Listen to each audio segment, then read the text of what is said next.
Bueno, muy buenas noches a todos los participantes del webinar, bienvenidos. Esta noche vamos a hablar de manejo de lesiones de plejo braquial. Tenemos tres grandes invitados esta noche que no necesitan presentación. Tenemos como primero al doctor Leonardo López Almejo, que nos va a hablar desde Aguascalientes, México, docente de la Universidad de Coahuila y quien trabaja con el posgrado de cirugía de plejo braquial con la Universidad Autónoma en México. Él nos va a estar hablando de manejo de lesiones altas de plejo braquial. Nuestro segundo conferencista, el doctor Allen T. Bishop, quien tampoco necesita presentación, nos va a estar hablando desde Rochester, Minnesota, de la Mayo Clinic. Muchas gracias, bienvenidos a los dos, buenas noches. Y finalmente el doctor Carlos Torres, que nos va a estar hablando de lo que viene hacia el futuro en la cirugía de plejo braquial. El doctor Torres, cirujano plástico y cirujano de la mano y microcirujano del Hospital de San José y de la Fundación Universitaria de Ciencias de la Salud de Bogotá. Buenas noches, doctor Torres. Muy buenas noches a todos. Bienvenidos y sin más preámbulo, por favor, doctor López, buenas noches. El auditorio es todo suyo. Muchas gracias. Buenas noches a todos. Agradezco la invitación. Es un placer y un honor para mí poder compartir un poco del trabajo que estamos realizando. Vamos a iniciar el tema precisamente. Ahí estoy compartiendo pantalla. ¿Sí lo pueden observar? Sí, señor. Perfecto. Muy bien. Agradezco mucho la invitación. Vamos a hablar un poco acerca de las lesiones parciales del plexo braquial o lesiones altas.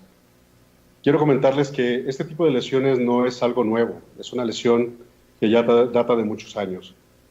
Nosotros tenemos el conocimiento de forma literaria en la obra de Homero, donde se habla que Héctor lastima, daña a Teucro, rompiéndole con una piedra sobre el brazo.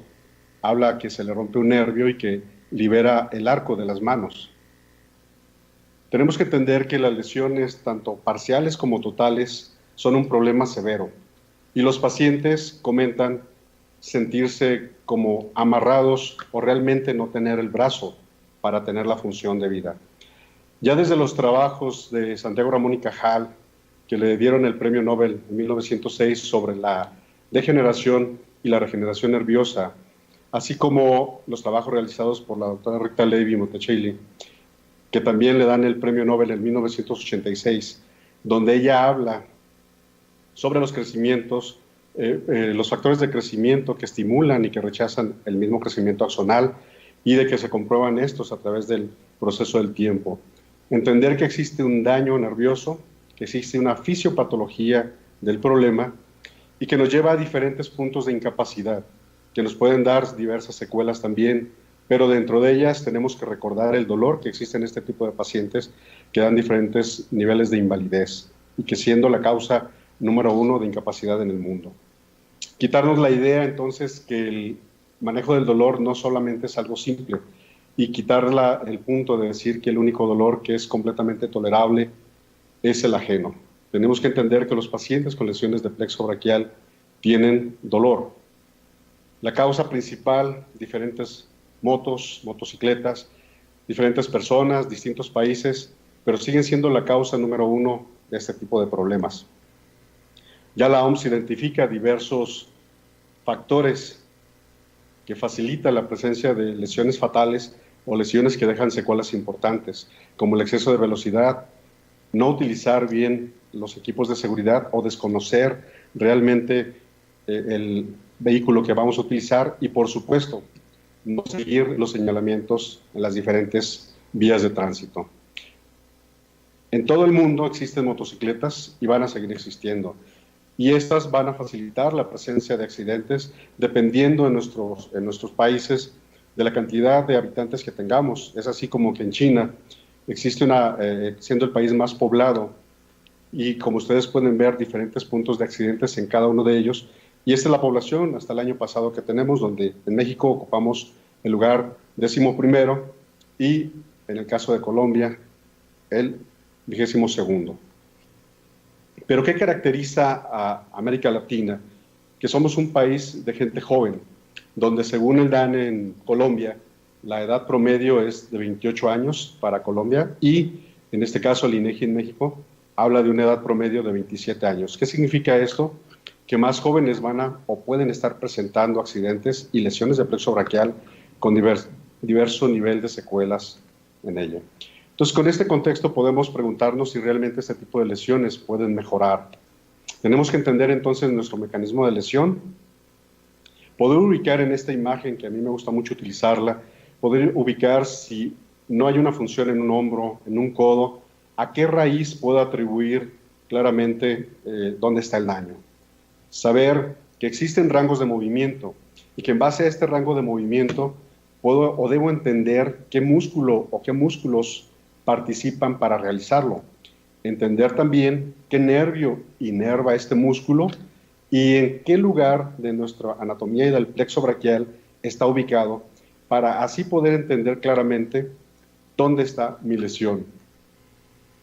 Tener una correlación clínica anatómica sobre este daño, saber cuáles van a ser mis limitantes y no olvidar, por supuesto, también el aspecto sensitivo, tanto motor como sensitivo de la lesión. Siendo así, podemos entender claramente que un paciente joven, masculino, 24 años, con un accidente de una motocicleta, pueda tener este nivel de limitación para el hombro y para el codo. Y entonces, conociendo el contexto previo, podemos ubicar claramente un diagnóstico como una lesión alta del mismo. O algo mayor, en este paciente de 45 años que también sufre un accidente de moto, una lesión bilateral donde aparte de mostrar dolor, muestra limitación funcional para las extremidades superiores. Recordar que existen lesiones por elongación, que existen lesiones por ruptura, que es la pérdida de la continuidad del tejido nervioso, y lesiones por avulsión, que es el arrancamiento desde la médula. Y saber que afortunadamente diversos estudios ya indican que las lesiones altas guardan el porcentaje mayor según la epidemiología. Esto es bueno porque nos permitirá entonces, con medios quirúrgicos y de rehabilitación, retornar a nuestros pacientes a una vida social y activa. Existe una gran cantidad, un sinfín de estudios y de evidencia que podemos hacer uso de ellos, que ya no data de que la lesión de plexo braquial es algo oscuro, sino que está muy a la luz, diferentes técnicas, tratamientos que nos pueden ayudar para tratar este tipo de pacientes. Tenemos que considerar entonces que ya hicimos una exploración física, que tenemos información para realizar suficientemente un diagnóstico y podemos pensar entonces qué podemos ofrecerle a nuestros pacientes. Y tenemos una gama de posibilidades. Recordar entonces aquella situación de cirugía contra el tiempo, donde qué tipo de cirugía voy a aplicar, en qué paciente y en qué momento, basados en la regeneración nerviosa y que nuestro nervio regenera 1 a 2 milímetros por día. Saber que existen prioridades de manejo en este tipo de pacientes, que nosotros, y al igual que en muchos lados, se recomienda una cirugía temprana para poder llevar más descarga axonal a ese músculo y retornarlo a una función. Entonces en el adulto será iniciando en el hombro, después el codo y finalmente en la mano, como se hablará más adelante. Ya desde los trabajos de Lurch en 1948, con algunas transferencias nerviosas, después el conocimiento de la cantidad de fibras nerviosas que Bonnell presenta en su estudio, la transferencia nerviosa que inicia con Christopher Oberlein, después los trabajos de la doctora McKinnon, trabajos del doctor Somsack, de Jimmy Bertelli con diferentes publicaciones, técnicas quirúrgicas también. Podemos pensar en ofertar este tipo de pacientes desde 1, 2, 3 o hasta 4 transferencias nerviosas dependiendo de la necesidad de cada uno de ellos. En México, a través de la escuela que tenemos con el doctor Jorge Clifton, que es nuestro profesor, tratamos de hacer un trabajo en donde quisimos evaluar pacientes con lesión de plexo alto, tratados con cuádruple transferencia nerviosa. Tuvimos un grupo de 27 pacientes que al final 2 se eliminaron por criterios de inclusión, en los cuales 25 de ellos quedaron y se les realizó una evaluación funcional de arcos de movimiento y fuerza en el preoperatorio a los 6 meses y a los 12 meses.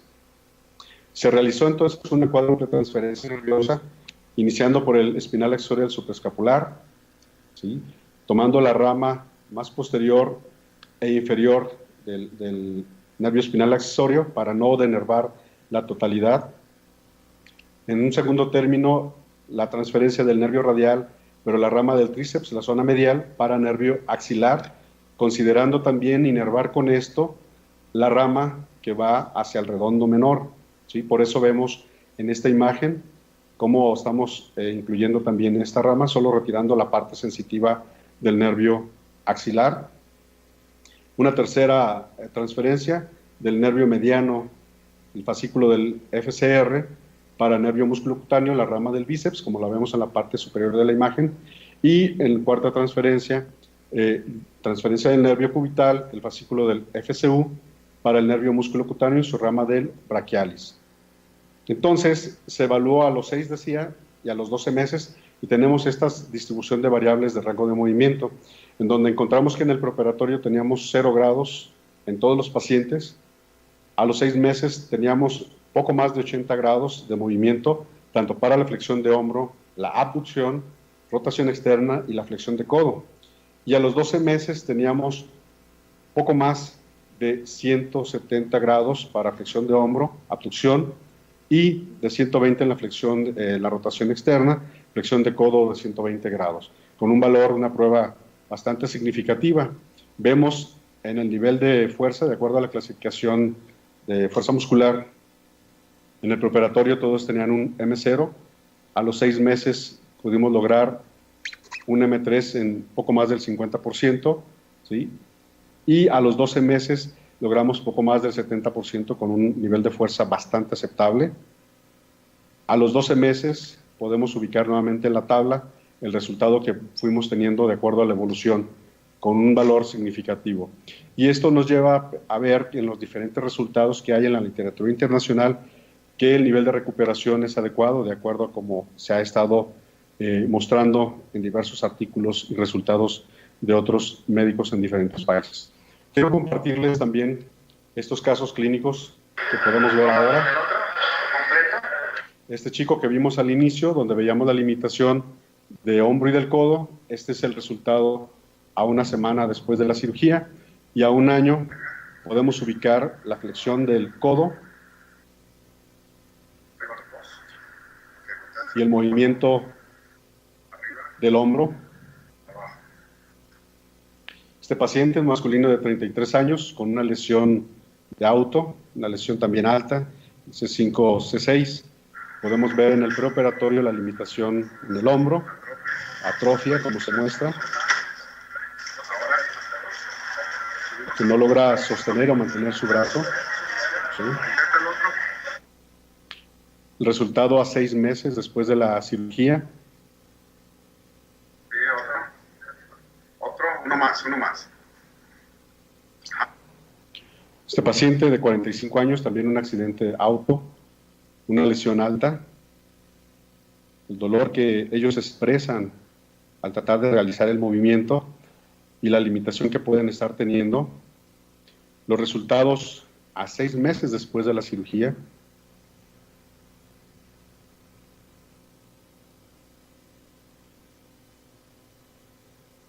Masculino de 21 años, también accidente de moto, una lesión alta. Podemos ver en el preoperatorio la limitación que él manifiesta en el lado derecho. Atrofia muscular a nivel del deltoides, es característico que es la principal manifestación. Limitación también, no se muestra movimiento en la flexión, y este es el resultado que se obtiene a los 6 meses después del procedimiento quirúrgico.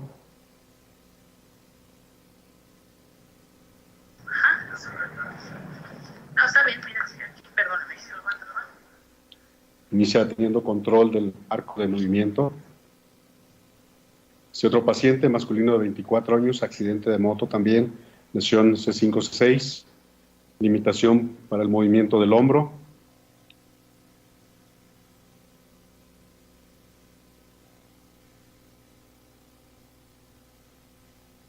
No hay actividad tampoco en codo. Este chico tiene una evolución muy adecuada.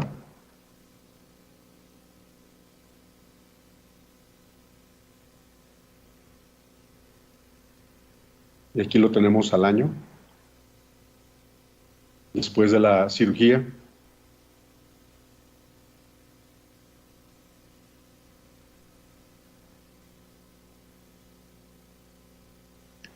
Movimiento en hombro, movimiento en codo, rango de movimiento completo. Rotación externa.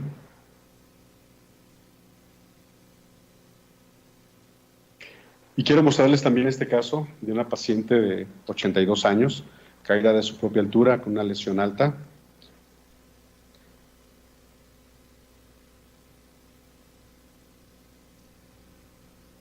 No lograba movimiento en el hombro ni en el codo, tenía movimiento en su mano. Vemos a los 3 meses cómo inicia en su imagen en el video del lado derecho, nivel de contracción en el bíceps.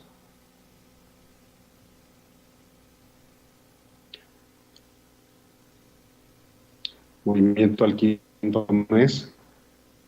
Posterior a esto, la paciente abandona por diversas causas de su familia el control en consulta, en la terapia, y la volvemos a ver 1 año después, pero con un nivel pues bastante menor al que nosotros hubiésemos querido, ¿sí?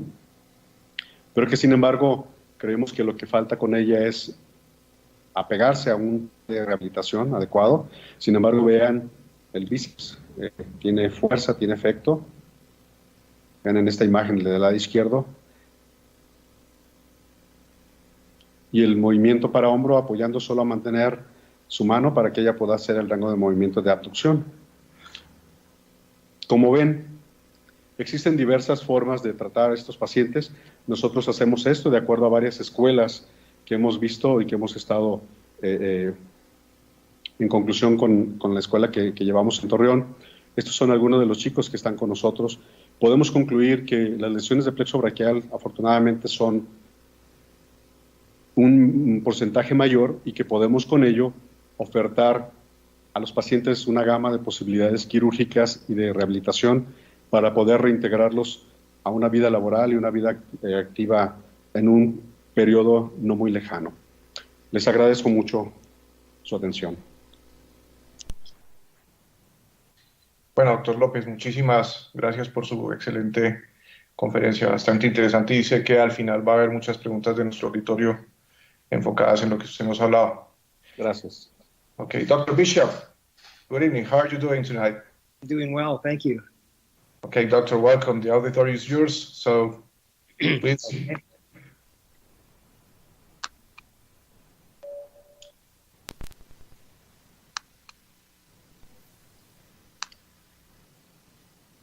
Can you see my screen? Yeah, it's perfect. Okay. Well, thank you so much for the invitation to present tonight with such distinguished colleagues. I was asked to speak tonight about complete brachial plexus injuries, and these are very challenging problems in adults.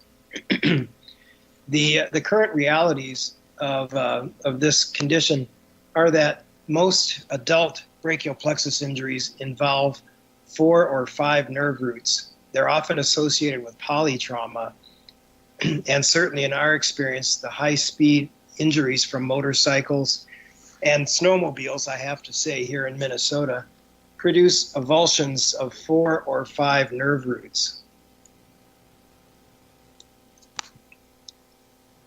So that the treatment priorities of complete injuries are based upon what patients want and what we can achieve.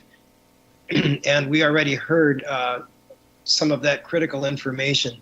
The highest treatment priority in brachial plexus injuries is elbow flexion. And because it is probably the most useful of the easily achievable motions, a shoulder that is stable and ideally results in some usable external rotation is very important in order to position the arm in front of the body. Grasp, of course, is the major issue in complete brachial plexus injuries, but grasp is a complex function that requires a number of things. Hand sensibility, ideally, but also to have effective grasp, you need to have not only finger flexion, but a stable wrist, and a wrist that extends actively is desirable. And for release of objects held in the hand, you need finger extension and wrist flexion. The lowest priority for brachial plexus injuries is intrinsic function because of the delay in nerve regeneration that we just heard about. It's unlikely that intrinsic function will ever come back in adult brachial plexus injuries. So these priorities do reflect what we can practically achieve with nerve grafts and nerve transfers, given the problems of elapsed time and slow nerve regeneration and loss of function of denervated skeletal muscle. So the typical problem in an adult complete brachial plexus injury is a flail limb. And typically that patient will have only one nerve root available for nerve grafting at best. In our experience, usually no nerve roots available. So the traditional treatment for many years, and still in some parts of the world, is to obtain a patient who has a stable shoulder and active elbow flexion. In Japan, for example, the treatment by many has been intercostal nerve transfers to biceps, and then a shoulder fusion once elbow flexion was achieved. So again, the limiting factors are multiple nerve root avulsions, and then there are very limited numbers of uninjured nerves outside of the brachial plexus that we can use as nerve donors. The other problem is that there are limited sources of nerve autografts to bridge the gaps or defects in nerves that are required. Finally, these muscle changes that occur with denervation lead to loss of the acetylcholine receptors on the surface of muscle cells, and eventually the loss of the normal muscle cell ultrastructure, including the actin and myosin fibrils. And this becomes a race between the denervation and irreversible changes in the muscle cell resulting from loss of nerve supply, and the slow rate of nerve fibers growing to reach the muscle.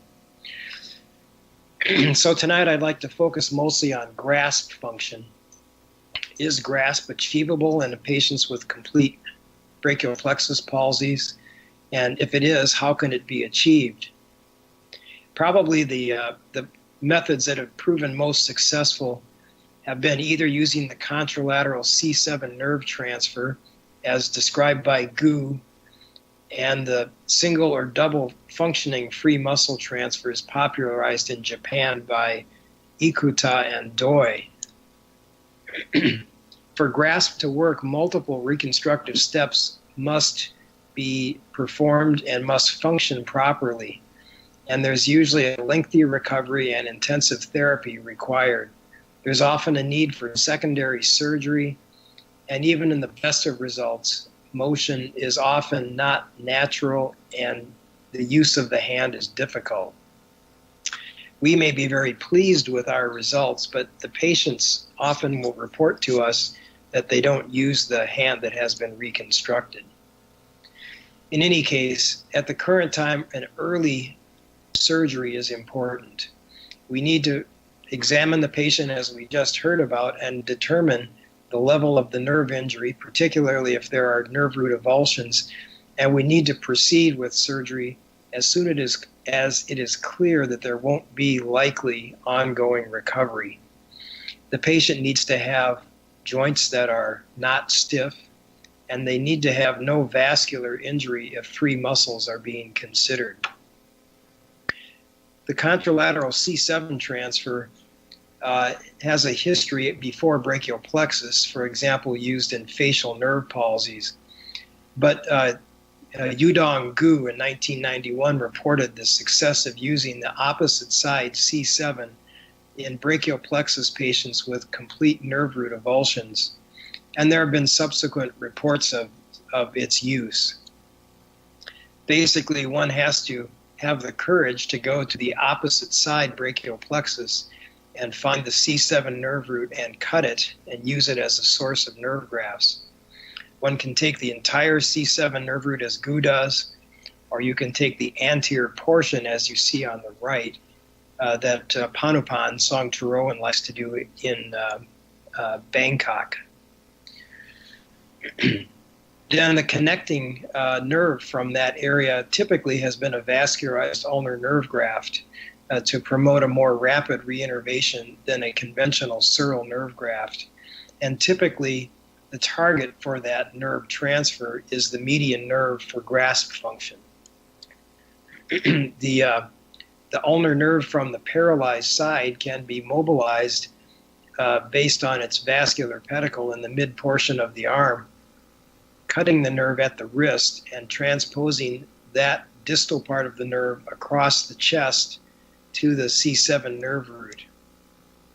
It's tunneled beneath the skin, as you see here, and then connected. Interestingly, when you cut the contralateral C7 nerve, in most cases, there is no significant loss of any specific muscle function. And the patients will report some paresthesias in their hand, which generally are gone within a few weeks to a few months of the surgery. One of the people with the most experience with this is Panupan Songtharoen from Bangkok. In his study, he reported 111 hemicontralateral C7s.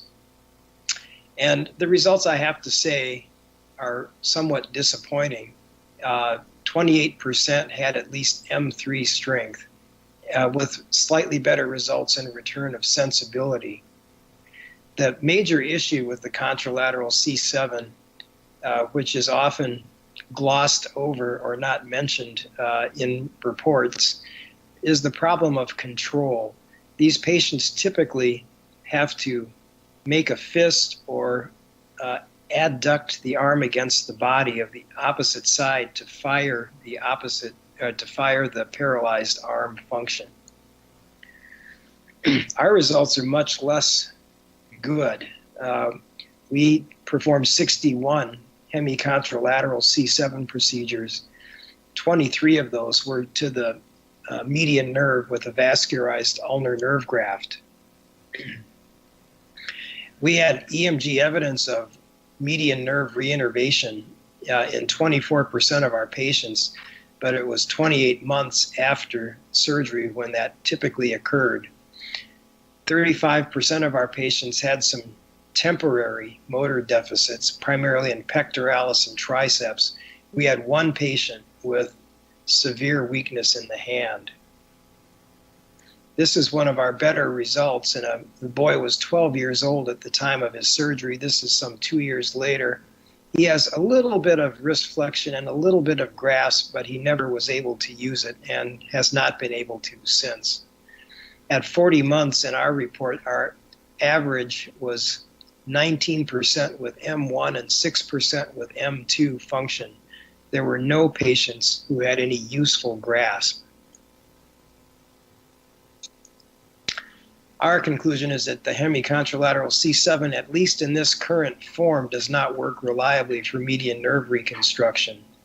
I will say that the group in Beijing has recently demonstrated greatly improved results with direct contralateral C7 crossing just in front of the esophagus, shortening the humerus of the paralyzed limb, often 6 to 8 centimeters or more, and harvesting the C7 with the entire medial trunk, and thereby prolonging its length. That has enabled them to obtain more reliable strength and function, although they still have the same issues with control. Our results are poor in part because of we did not use the entire C7 nerve root as Gu did, and we've spoken with him about that.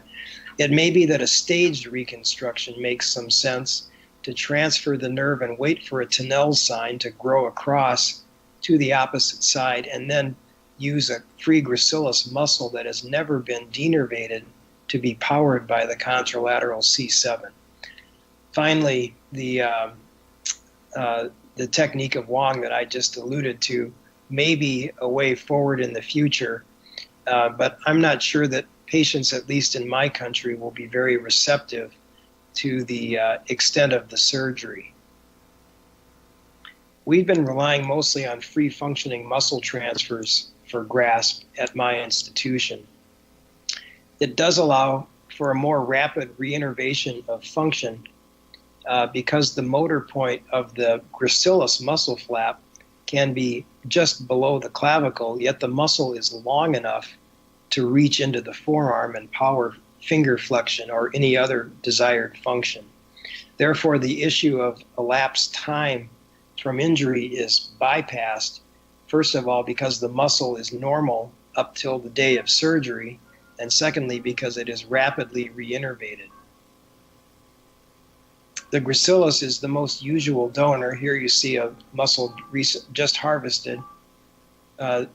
This is the obturator nerve branch powering the gracilis, and this is the vascular pedicle just below it.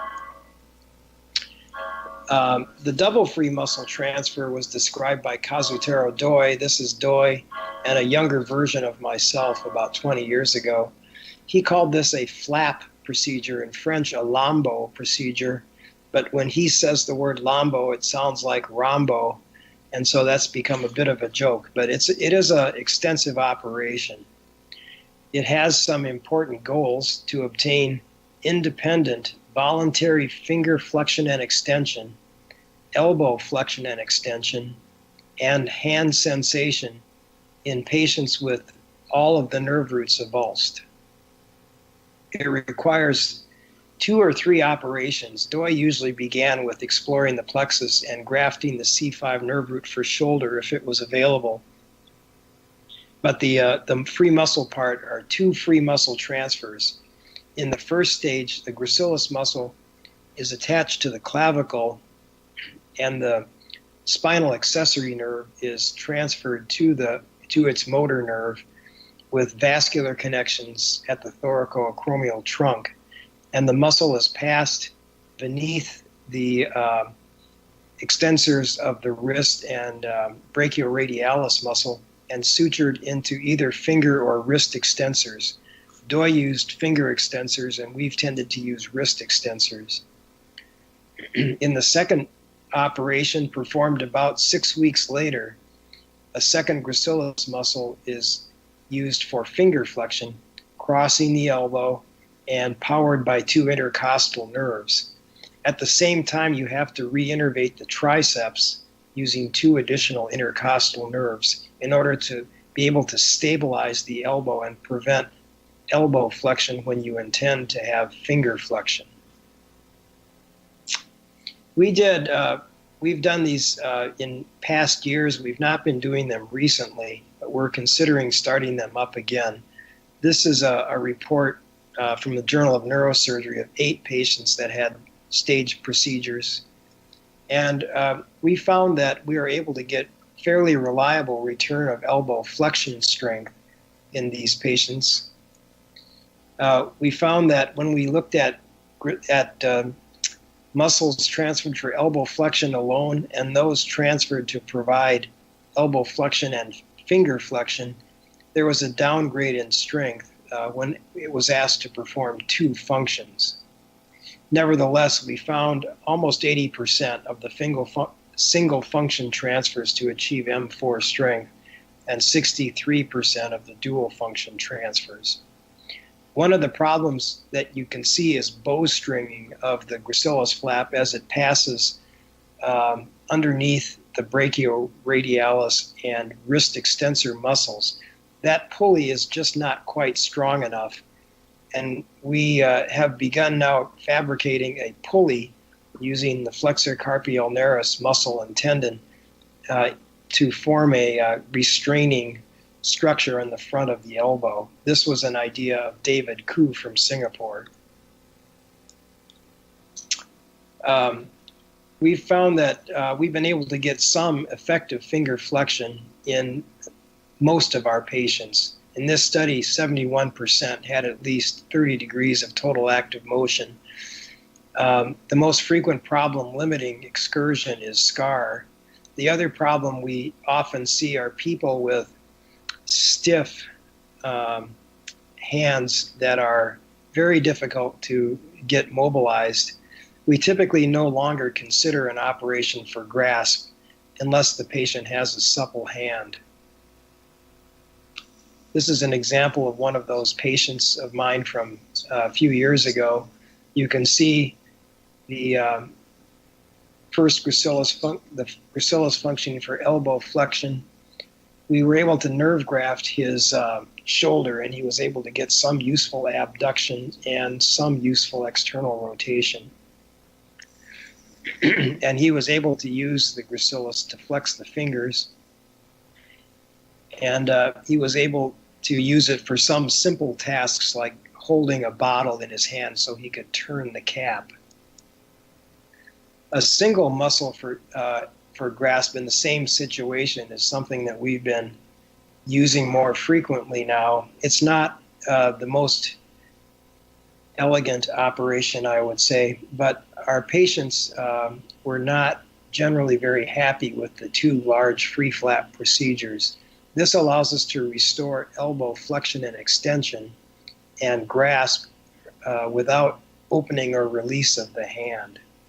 It's done in a single stage using the spinal accessory nerve to power the triceps with a nerve graft, 2 intercostal nerves to the gracilis for finger flexion, 2 intercostal nerves to the biceps for independent elbow flexion, and then sensory intercostal nerves to follow the lateral cord contribution to the median nerve for hand sensation. They do subsequently have a wrist fusion, and we position the thumb for key pinch with a CMC fusion and a thumb interphalangeal joint fusion.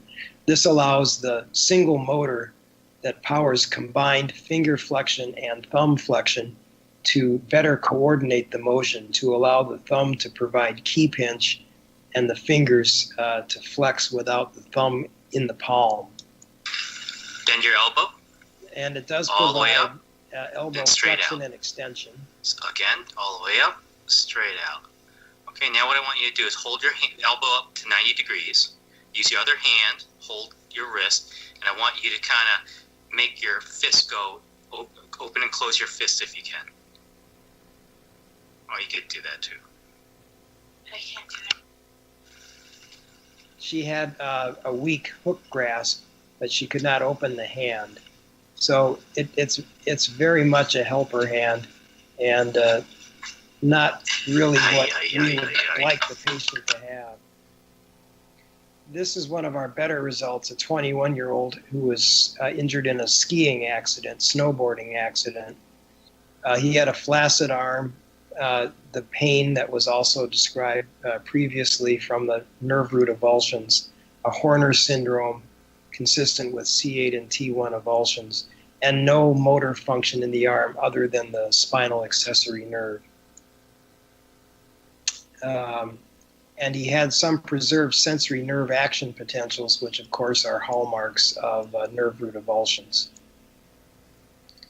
His myelogram showed no visible rootlets at C5, similar at C6 with some deviation of the spinal cord, and a small meningocele at C7, moderate meningocele at C8, and a large meningocele at T1. We always explore the plexus and we test the nerves with intraoperative motor and sensory evoked potentials for evidence of nerves that are avulsed versus in continuity intradurally. We do exploration and inspiration chest x-rays to be certain the phrenic nerve is not also injured, as it often is. And we always obtain an arteriogram, usually with magnetic resonance studies, to be sure that the subclavian, axillary, and brachial vessels are patent. what we found in his case were intraoperative electrophysiologic evidence of usable C5 and C6 nerve roots. So he had a gracilis transfer for elbow flexion and finger and thumb flexion. Biceps were reanimated with the intercostal nerves. The C6 was transferred to the triceps and the C5 to axillary and suprascapular nerves. He began to get some active finger flexion at 6 months because of the rapid reinnervation of the gracilis muscle. And at 15 months, he had recovered some useful elbow motion and shoulder motion. He ultimately regained grade 4 elbow flexion and was able to use some grasp as a helper hand.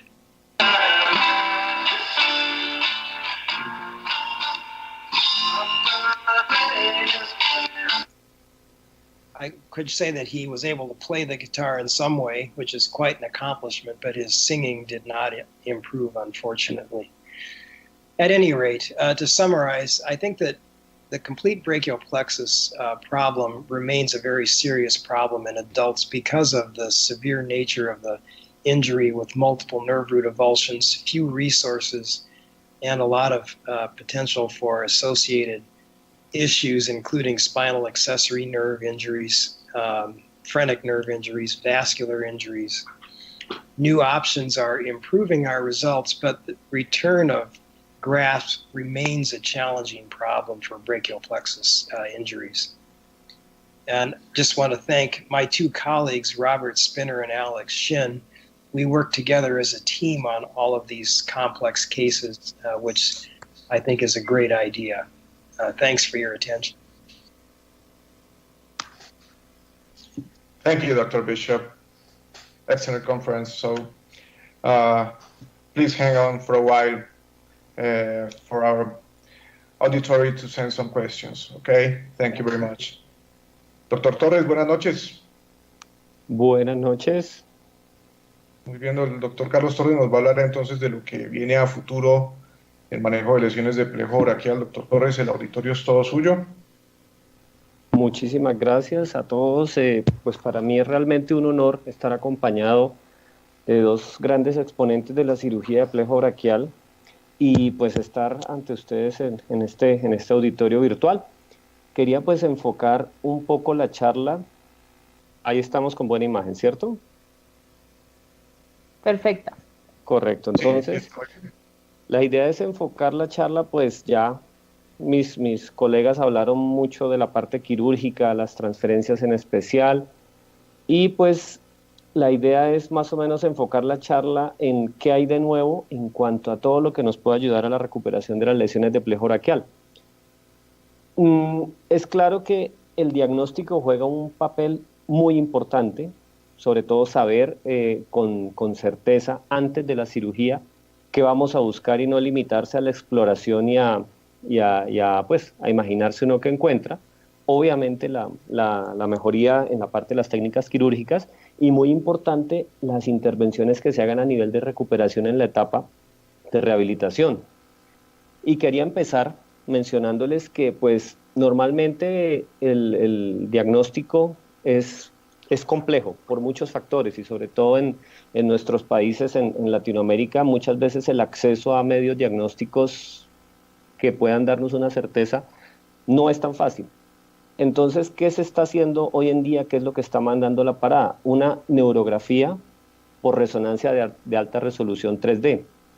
Eso nos permite tener una imagen tridimensional clara de los sitios exactos de la lesión para entrar pues con más seguridad a la cirugía. Importantísimo hoy en día también, a pesar de que no es nuevo porque ya lleva mucho tiempo usándose, pero como les decía, en ciertas condiciones, en ciertos países hasta ahora se está empezando a usar, que es la neuromonitoría intraoperatoria. Es decir, poder, mediante sea potenciales evocados corticales o potenciales directos o neuroconducción nerviosa intraoperatoria, saber en la lesión qué partes del nervio puedan estar sanas. Pero pues eso, como les digo, a pesar que no es nuevo, pues hasta ahora en muchos países está entrando. Entonces les quería traer, por ejemplo, estas imágenes de la de la neurografía por resonancia 3D de alta resolución, donde usted puede observar el trayecto completo desde la raíz nerviosa, desde el tronco, mirando hasta la rama terminal y pudiendo tener sitios donde se sospeche la elongación, donde se sospeche la avulsión proximal, donde se sospeche la ruptura, poderlo ver directamente en estos cortes, donde por ejemplo aquí claramente las flechas nos observan los sitios donde hay avulsión de la médula espinal y se ve claramente, y en otro corte podemos observar donde está el meningocele y el sitio donde la raíz está avulsionada, o estos sitios donde la raíz se ha trauma por elongación, se ha formado el neuroma secundario y lo podemos ver claramente, que nos hace pues facilitar de pronto un poco y enfocar mejor nuestra técnica quirúrgica. De la mano con esto, se han empezado a utilizar, miren, observamos que todo esto son referencias de artículos que han salido en el último año, se están utilizando los modelos de elementos finitos para evaluar en cierta medida y empezar a tratar de aplicarlos en la biomecánica de las lesiones. Como podemos observar, nos lo decía el doctor López, pues las motocicletas y los traumas por accidente de tránsito es lo más frecuente, pero también necesitaríamos como una herramienta adicional que nos permita ver biomecánicamente qué puede estar pasando. Entonces se han inventado modelos de elementos finitos en los cuales se simulan los diferentes tipos de trauma que puede tener la columna cervical durante un accidente, sea flexión lateral, sea flexión, sea rotación, sea hiperabducción del hombro, y se observa según los diagramas de fuerza en donde se pueden producir los sitios máximos de tensión en la raíz. Entonces observamos en la parte superior como en una flexión lateral de cuello, toda la parte de las raíces superiores tiende a presentar más esfuerzos, se concentran los esfuerzos que pueden producir las lesiones, y en la parte inferior vemos en un patrón de hiperabducción del hombro como las raíces inferiores y hacia las ramas terminales es lo que más sufre. Entonces este es otro campo de investigación que está trabajándosele fuertemente en la parte computarizada de modelos de elementos finitos. Con respecto a la técnica quirúrgica, vemos que la filosofía en sí de las transferencias nerviosas se sigue haciendo lo que ha demostrado consistentemente que tiene éxito, ¿cierto? Pero hay ciertos factores que pueden hacer que nuestra cirugía mejore. Por ejemplo, insisto, no es nuevo, pero el uso de pegantes de fibrina ha logrado aislar las fibras nerviosas para que la regeneración sea más fácil y la inflamación o los problemas que pueda presentar la sutura se minimicen. Hay mucha investigación, no solo molecular, sino toda la parte, ya les mostraré, acerca de los neuroconductores, los tubos de neuroconducción, y muchas investigaciones en farmacología, aparte de las sustancias que pueden suplementarse para mejorar la regeneración nerviosa y todo este tipo de procesos. Entonces, empezando con la parte, les traigo esta gráfica tomada de un artículo que sale publicado el año pasado, donde vemos que ya hay una cantidad de neuroconductores que nos permiten, incluso en lesiones que sean menores a 3 milímetros de brecha, utilizarlos sin necesidad de injerto. La mayoría de ellos son de colágeno, otros son de materiales absorbibles, y obviamente ha demostrado eficacia, sobre todo en nervios sensitivos, distales, pero ahorita la investigación está enfocándose hacia al manejo de las lesiones mucho más proximales a nivel de troncos, para obviar la necesidad de injerto y mejorar la regeneración, digamos así, dirigirla. Entonces están disponibles en muchos sitios, pero han ido investigando mucho más para tener mejores resultados. Y en la ciencia de los biomateriales hemos encontrado que no solo es el conducto en sí, es decir, como ven en la parte superior izquierda, el tubito por donde se regenera el nervio, sino que ya se han inventado unos andamios, unos scaffolds con múltiples túneles simulando pues los neurotúbulos. Le han empezado a hacer modificaciones en cuanto a la parte biológica, los suplementan con factores de crecimiento, los pueden suplementar con células madre que pueden diferenciarse a la célula Schwann, ciertos precursores que pueden formar la célula de Schwann, que hace que la regeneración sea mucho más rápida. Y empezamos ahorita con la bioingeniería para hacer alteraciones o procesos metabólicos diferentes para mejorar esto, ¿no? Entonces, utilizan péptidos que se mimetizan y que pueden simular ciertas proteínas como la laminina y otras para mejorar la regeneración nerviosa. Entonces vemos que ya no solo se trata del simple tubo que guía la regeneración, sino ya la bioingeniería y la biología molecular están trabajando de manera directa para lograr que esto sea mucho, mucho mejor para el paciente. Y si hay algo en lo que se está investigando ahorita de manera importante, es en los agentes farmacológicos. En la literatura pues todavía no me quedó a mí muy claro cómo es que llegan, por ejemplo, a encontrar que el tacrolimus, que es un agente que es inmunosupresor, que se usa mucho en cirugía de trasplantes, encontraron que el tacrolimus mostraba una mejoría y una aceleración de la regeneración nerviosa. Eso ya hay suficiente evidencia al respecto. Lo que ocurre es que pues las indicaciones, ya lo mencionaremos más adelante, para usar de rutina, pues obviamente son limitadas y está en fruto de investigación porque pues tiene sus efectos secundarios y tiene sus indicaciones muy precisas. En el año pasado, es más, este año ya la FDA aprueba un medicamento comercialmente conocido como el NeuroHeal, que es acamprosato más ribavirina, que son medicamentos que se usan para otro tipo de padecimientos, y encontraron también con evidencia de laboratorio y en estudios ya de fase 2 que mejoraban la regeneración nerviosa. Se ha visto también con medicamentos como la eritropoyetina, pero de manera indirecta, y con la acetil L-carnitina, que es un antioxidante que se usa para otras alteraciones, sobre todo para mejorar cognición en pacientes ancianos que tienen degeneración a nivel central, enfermedades degenerativas, y se ha encontrado un efecto bastante positivo en la regeneración nerviosa. Hay otros en menor grado, por ejemplo la N-acetilcisteína, el mismo ibuprofeno, testosterona, pero pues simplemente para mencionárselos que pueden ser, pero los primeros son más importantes, en especial el tacrolimus. Se han hecho no solo estudios, se han hecho estudios en laboratorio bien controlados en los que se encuentra que el tacrolimus mejora no solo la densidad de la fibra nerviosa, sino la velocidad de regeneración. En parte el mecanismo está en proceso de elucidación, pero pues se ha visto que en parte puede ser que el efecto inmunosupresor tiene algo que ver, pero en esas andamos ahorita. Y el acetil L-carnitina colocada in situ dentro del neuroconductor en modelos animales también ha mejorado la velocidad en cuanto a la regeneración y la mejoría en la mielinización, que eso es bastante importante en este tipo de lesiones.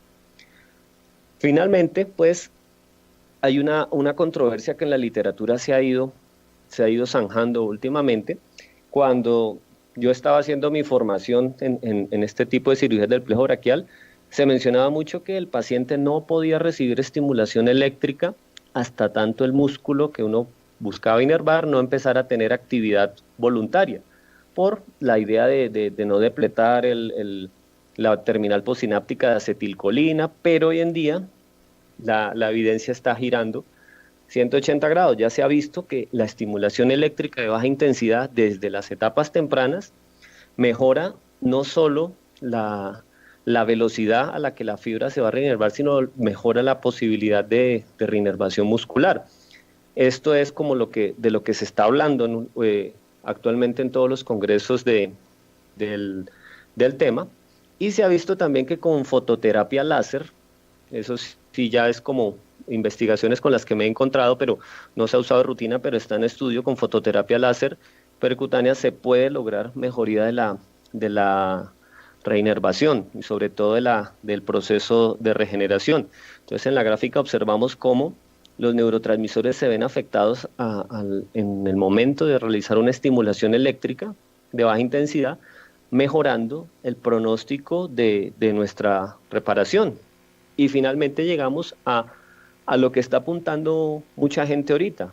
Unos apuntan hacia la biología molecular y la bioingeniería, pero otros apuntan a la medicina del trasplante. Este es un artículo que logré tener acceso, que fue publicado el 25 de julio en la revista Transplantation, que es un modelo animal en el cual logran un alotrasplante de plejo braquial. Es un modelo murino, o sea, es en ratas, y toman el plejo braquial completo con la arteria subclavia, la vena subclavia y una isla de piel que actúa como testigo. Entonces hacen la transferencia, el trasplante completo de una especie a otra de ratas, logrando pues unos resultados obviamente en modelo animal y con todas las reservas, pero fíjense ya en el punto en que estamos, ya estamos pensando en trasplantes, allotrasplantes de plejo braquial, que junto a todos los tratamientos adicionales pueden o podrían de alguna manera constituirse, como lo dicen en otro artículo de la misma revista que le hace como la réplica, dice como la nueva esperanza para muchos de esos pacientes. En conclusión, en este momento hay muchísimos grupos de investigación trabajando, no solo en la parte de técnicas quirúrgicas, porque pues es complicado que algo que esté funcionando bien mejore per se, o sea, es decir, las transferencias nerviosas ya se sabe cómo sirven, se sabe cómo funcionan, pero lo decía el doctor Bishop, hay pacientes que son verdaderamente un reto, entonces están trabajando en muchas otras cosas diferentes a la cirugía, y se está trabajando al tiempo en muchos campos de acción, dispositivos, la rehabilitación, farmacología, que pues la idea es tratar de que en conjunto tengamos un mejor tratamiento global para este tipo de pacientes.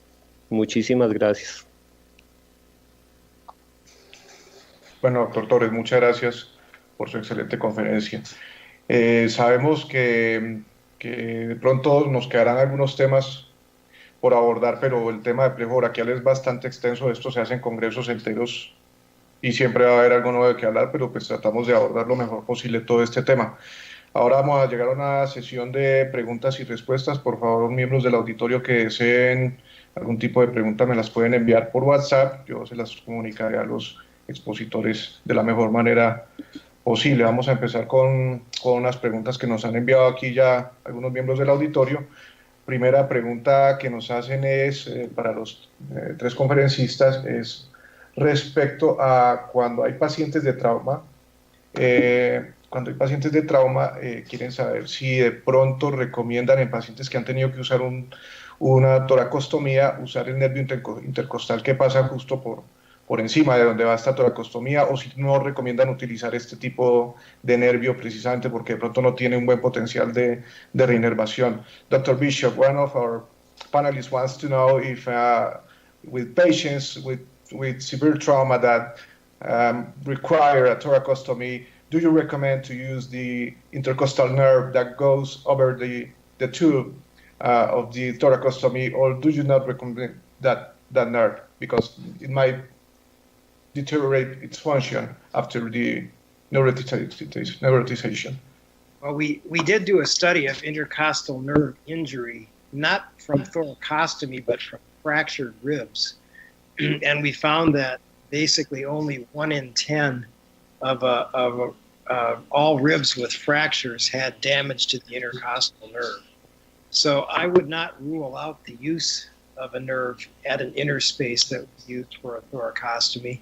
You can stimulate the nerve at surgery, which we always do, and see if the intercostal muscle does contract. So I think I wouldn't say never. I would certainly plan to test that nerve. It turns out that ribs 3, 4, 5, and 6 are the best for direct transfer to the pelvis. Ribs 1 and 2, the nerves are too short, and ribs 7 and below, they become increasingly remote from the arm. And we also know from Stephen's work that interposed nerve grafts don't work. So your resources are limited, and we always try to use ribs 3 through 6, 7 if necessary. And if you need those nerves, I would at least look at them. Ok, doctor López. Habitualmente nosotros no lo utilizamos, tampoco lo recomendamos. Sabemos que las técnicas quirúrgicas no son nada traumáticas, sino más bien muy traumáticas. Por lo tanto, la situación de en lo posible preservar ese nervio no es en la actualidad posible por los compañeros cirujanos o urgenciólogos que lo realizan. Entonces, salvo alguna situación muy especial, podemos utilizar el que está por arriba y por abajo de la zona de la toracotomía, pero no ese nervio en especial. Ok, doctor Torres.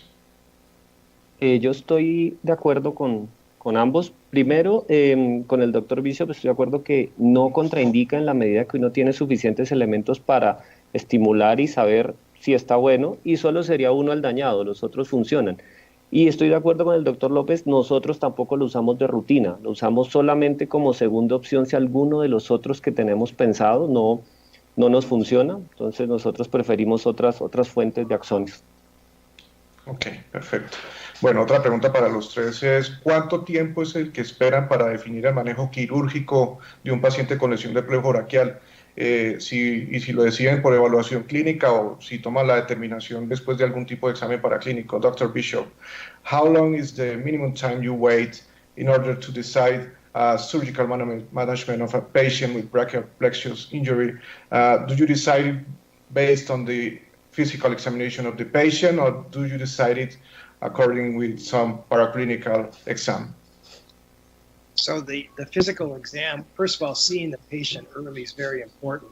There will be physical exam findings that suggest the presence of nerve root avulsions. For example, paralysis of the rhomboids from the dorsal scapular nerve. Serratus anterior palsy would often imply avulsions of 5, 6, and 7. Horner's syndrome would imply avulsions of C8 and T1. If there's exam evidence of avulsion, there's no point in waiting because the patient is going to get better and you should proceed with surgery immediately. And if there's no evidence on exam of avulsion, we usually prefer to wait 3 months because you cannot make a decision on surgery based on electrodiagnostic studies. You cannot separate the neuropraxia from a neurotmesis early on. And so you need to give it a little bit of time if there are no findings for avulsion. Okay, Dr. López. Para nosotros la exploración física es la más importante de todas para hacer el diagnóstico y poder contribuir con esto también en base a ello un procedimiento quirúrgico futuro. Habitualmente en nuestra población no nos llegan pacientes de forma común, de manera temprana. Hay pacientes que llegan 1 año hasta después del año. Quisiéramos que todos llegaran mucho antes para poder ofertar una mejor opción quirúrgica. ¿Qué hacemos? Evaluamos al paciente. Si vemos que ha tenido algún aspecto clínico donde nos indique que hay un punto de regeneración, esperamos y continuamos con rehabilitación. En el momento en que esta recuperación se detiene, podemos evaluar y podemos pensar en hacer algún procedimiento de estudio de conducción nerviosa que nos informará si existe o no algún punto que esté regenerando también este. Si no lo hubiese, podemos ofertar algún procedimiento quirúrgico. En cuanto al tiempo, el tiempo ideal para nosotros es máximo el 6º mes. Como límite, si captamos el paciente de manera temprana. Si no, en cuanto nos llegue y no sea posible, procedemos a el manejo quirúrgico. Ok. Doctor Torres. Bueno, pues obviamente yo sé que es muy básico y todo, pero sobra decirlo que pues en lesiones penetrantes la exploración es inmediata.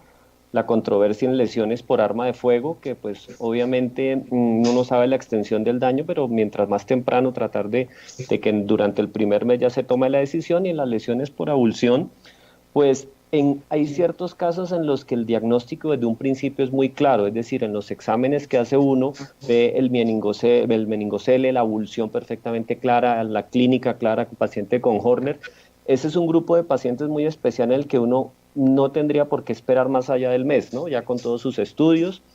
Pero sí estoy de acuerdo con mis colegas en que no tendríamos por qué esperar más de 3 meses si toda la clínica y los estudios nos apuntan a que tiene una lesión que se beneficia, porque no solo es las transferencias nerviosas, sino muchos de la sola neurolisis, liberación de cicatrices y todo eso se pueden beneficiar. Ok.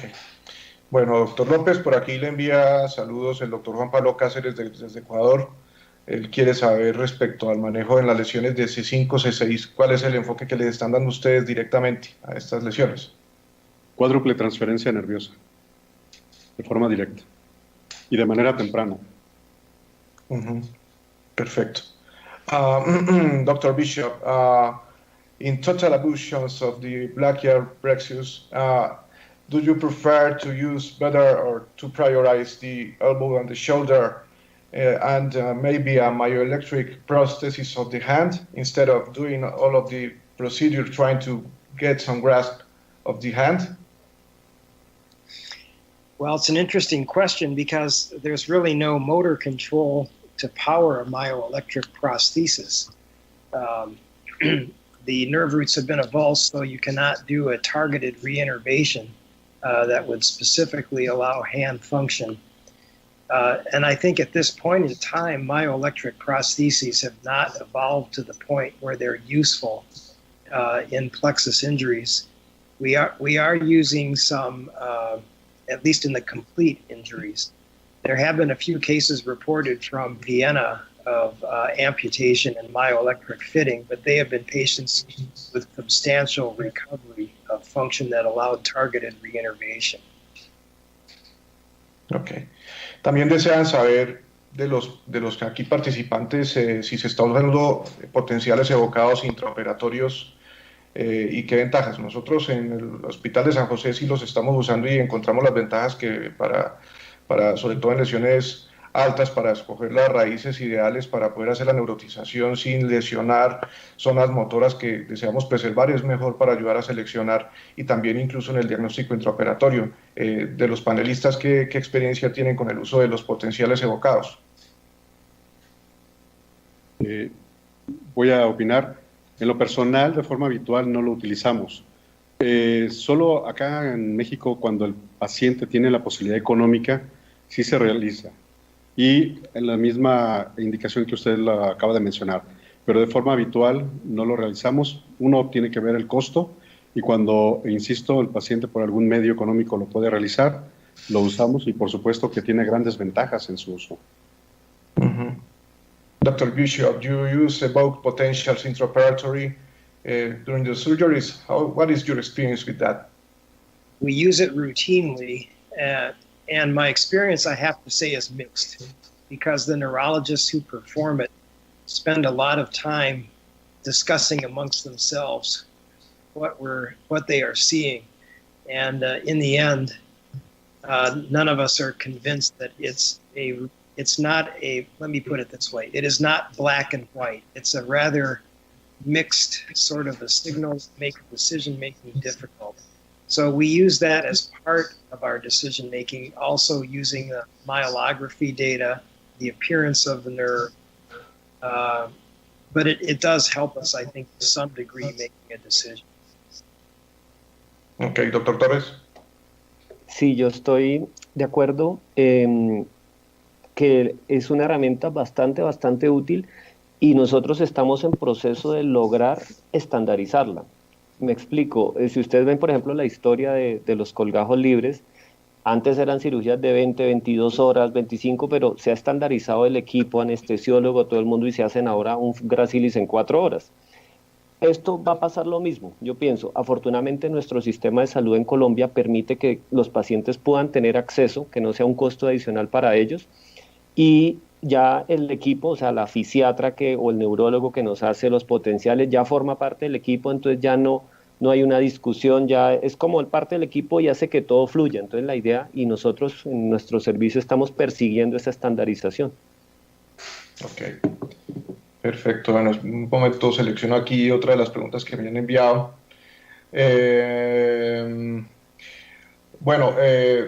De acuerdo a la experiencia, ¿cuál es el tiempo máximo que ustedes esperan para hacer una neurotización en plejo braquial? Dr. Bishop, how is the limit of time that you wait for a patient to use a neurotization? Of course, we know that you almost never see patients with abandoned plexus injuries, but anyway, if there is a patient with an abandoned plexus injury, how long is the limit of the time that you wait for a patient to make a neurotization? Well, we prefer to do any nerve graft or nerve transfer before 6 months. I think that the closer the point of nerve transfer is to the muscle, the longer that period of time can be. And I don't think it's been clearly established. But for the shoulder and at times for the biceps, if the Overland transfer is available, or a radial nerve transfer to deltoid, for example, I think even a year is reasonable, and I don't really know the time limit beyond that point. Okay, thank you. Dr. López. Yo creo que es muy importante individualizar cada... Es muy buena la pregunta, pero también es general. Vale mucho la pena individualizar el paciente y el tipo de lesión que tiene, para en base a eso saber cuál es el nervio que puedo utilizar. Y en esto, recuerden, tiempo, crecimiento nervioso. Yo creo que la base de esto es conocer cuál es mi amplitud de longitud y poder ofertarlo. Pero, insisto mucho, más que marcar un tiempo sería saber las características del paciente. Doctor Torres. Bueno, ahí lo más importante es saber qué quiero yo conseguir y cuánto me tomará conseguir eso. Entonces, en el caso de las lesiones altas que llevan un año, año y medio, que yo sé que de pronto la distancia para hacer unas transferencias distales va a ser corta, año y medio se puede intentar. ¿Sí? Para el que no tiene nada, algo es mucho, decía el doctor Bishop. Pero ya en otras, por ejemplo, una lesión completa que se aparezca al año y medio, pues ya uno sabe que el riesgo de la cirugía sobrepasa el beneficio que puede obtener el paciente. Entonces, digamos que para lesiones altas, neurotizaciones distales, el límite es año y medio. Para las lesiones completas, yo pienso que el límite podría ser un año, y sabiendo que se puede conseguir después del año. Okay, perfecto. Some people of our panel is asking about if you use a thoracoscopy to get the intercostal nerves or the phrenic nerve.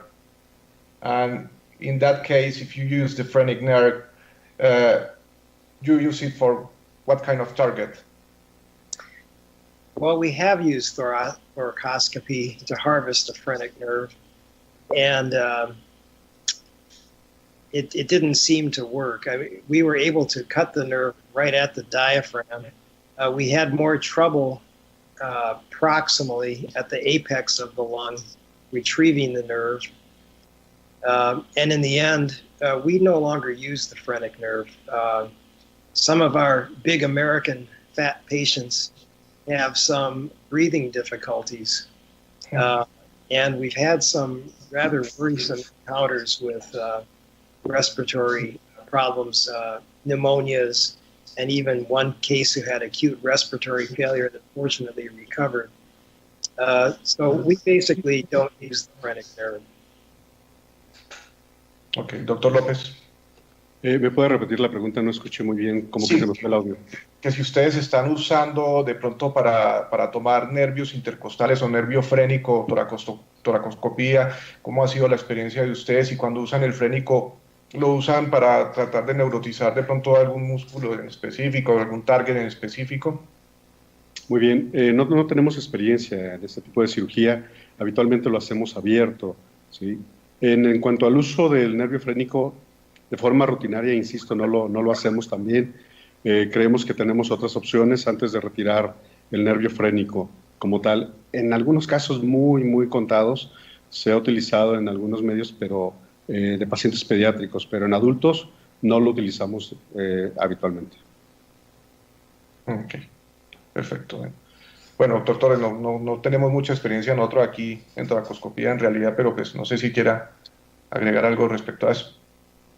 Sí, quisiera agregar algo. Estamos de acuerdo, la toracoscopia primero no hemos encontrado quien se anime, y segundo, pues es un inconveniente. A diferencia de mis colegas, el frénico es uno de nuestros nervios favoritos, y lo utilizamos específicamente para la flexión de codo. O sea, nosotros utilizamos mucho la neurotización de frénico musculocutáneo. Y como les decía, es casi que nuestra primera opción. Si no hay una contraindicación por la lesión que esté comprometido, es nuestra primera opción, y hemos obtenido unos resultados bastante buenos, incluso con el uso de un injerto nervioso grande de 20-25 centímetros, pacientes que tenemos en M4 y en M5 al año. Ha sido una experiencia grata el uso del frénico para nosotros, sin problemas en cuanto a respiración, porque hemos visto que el frénico contralateral suple, y los intercostales de alguna manera también ayudan. De ahí se desprende que obviamente si usamos el frénico casi que de rutina, muy poco usamos intercostales. Ok, perfecto. Cuando hay lesiones altas, C5, C6, C7, y se requiere hacer obviamente la reinervación del nervio axilar, ¿cuál es el nervio que están utilizando, doctor López? Si es 5-6 o 5-6-7. 5, 6 y 7. Bueno, dependerá de lo que tenemos ahí para usar. Nosotros de manera rutinaria, quiero comentar que siempre hacemos la exploración quirúrgica del plexo braquial. Bajo la exploración estimulamos y vemos qué tenemos para poder transferir. No puedo comentar que tenemos un nervio en especial. Dependerá mucho de lo que encontremos en la exploración quirúrgica.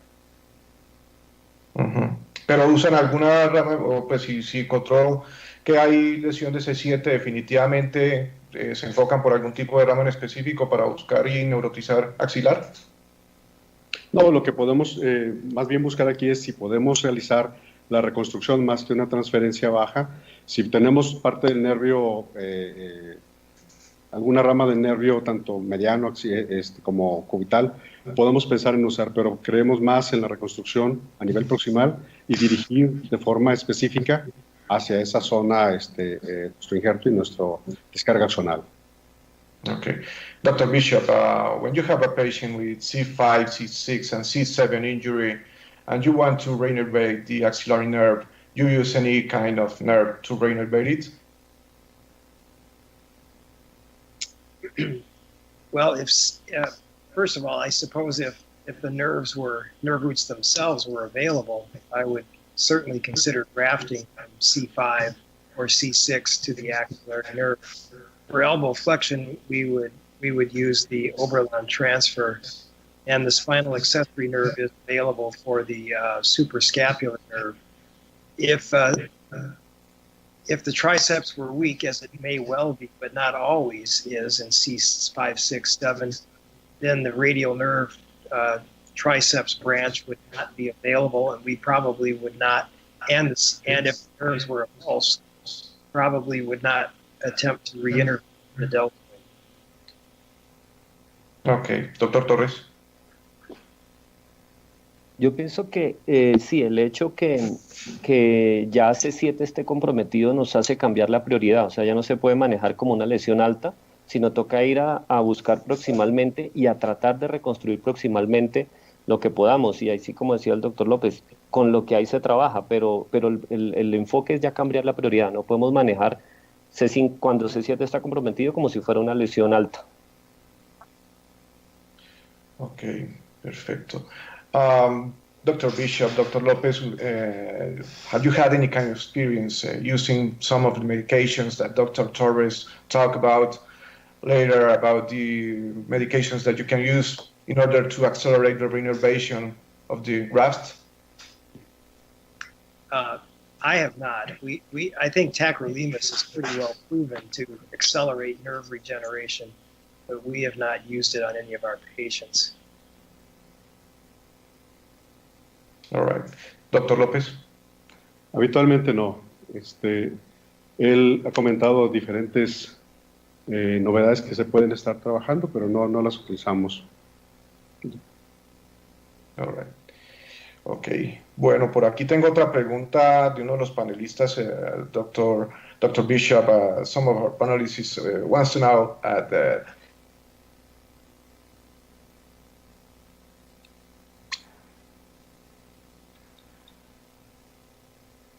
I lost your signal. I'm not hearing you.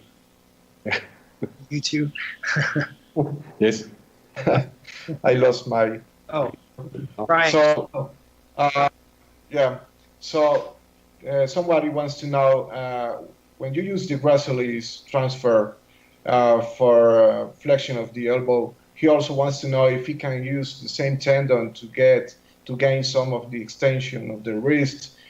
He mentions that he never gets the tendon very long in order to achieve those two results. So he wants to know, what do you do and what do you recommend for that?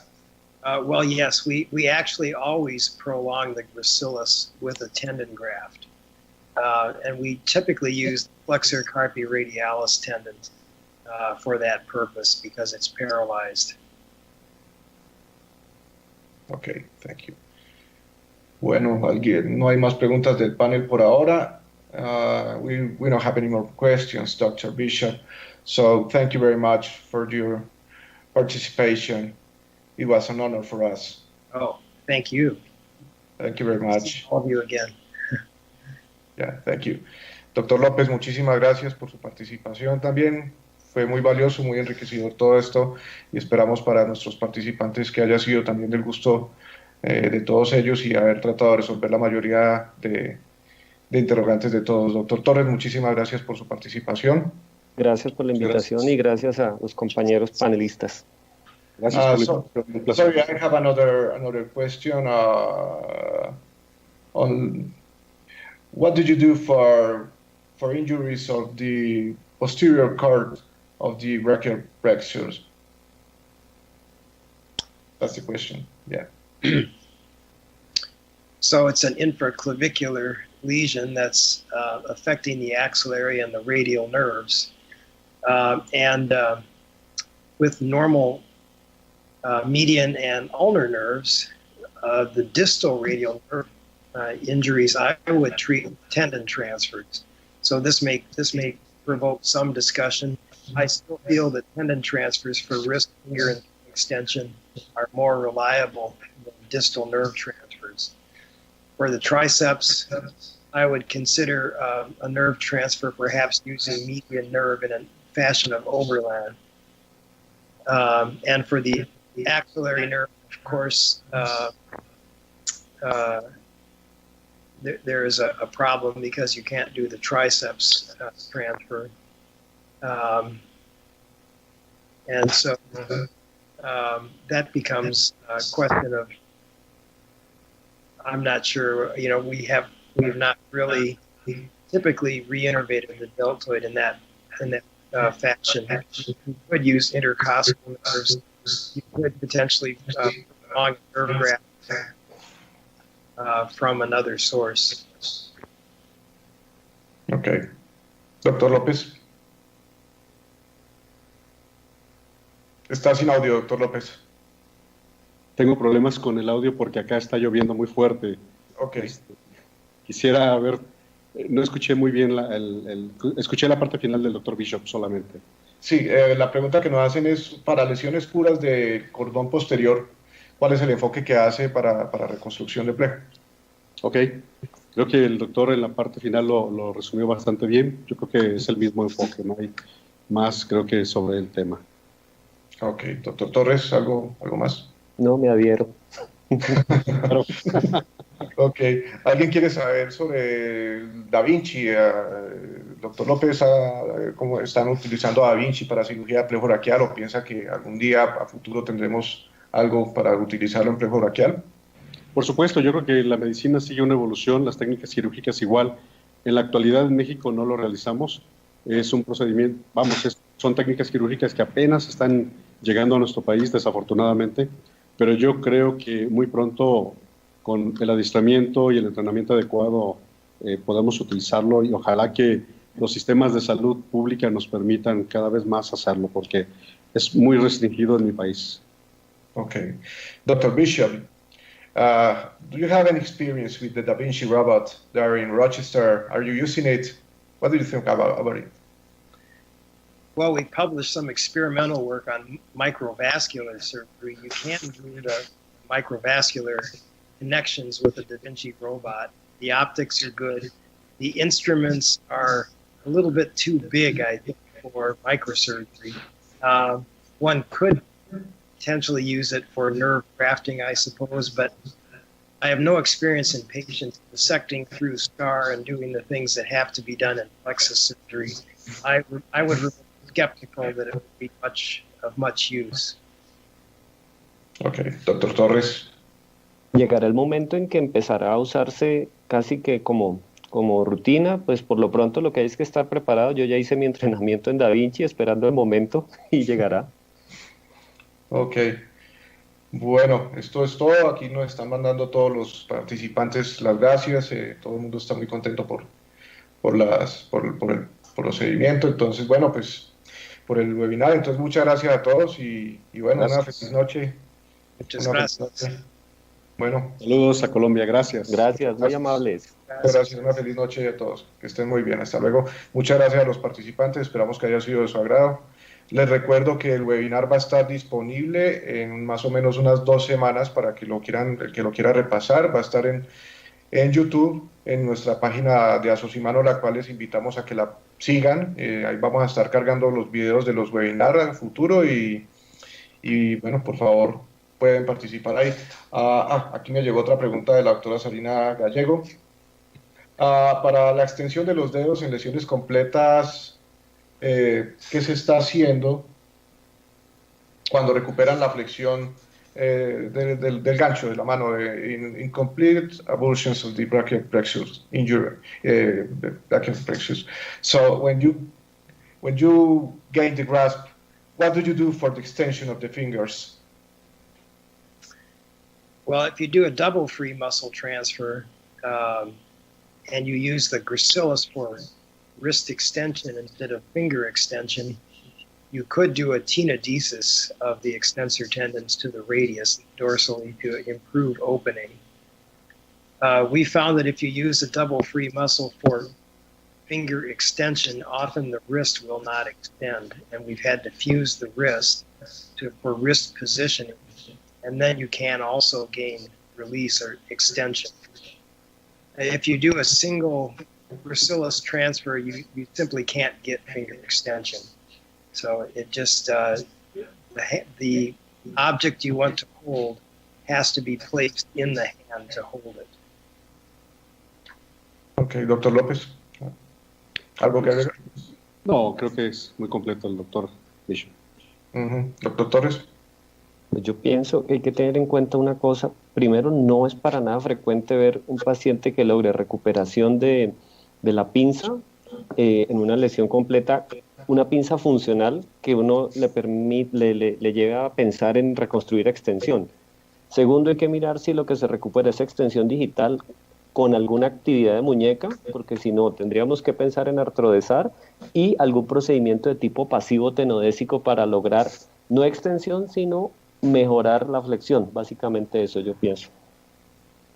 Ok, bueno, muchas gracias. Bueno, ahora sí, feliz noche a todos. Como les mencionaba, entonces ya saben que lo pueden buscar el webinar en YouTube, en nuestra página de Asosimano, y les recuerdo también cordialmente invitados todos a nuestro congreso de Asosimano, el cual se va a llevar a cabo en Medellín a partir del 21 de agosto de este año. Entonces, bueno, una feliz noche y nos vemos en Medellín. Dr. Bishop, have a good evening. Thank you very much. Thank you. Gracias. Gracias, buenas noches. Muchas gracias, doctor Torres. Una feliz noche. Hasta luego. Gracias. Igualmente. Bye.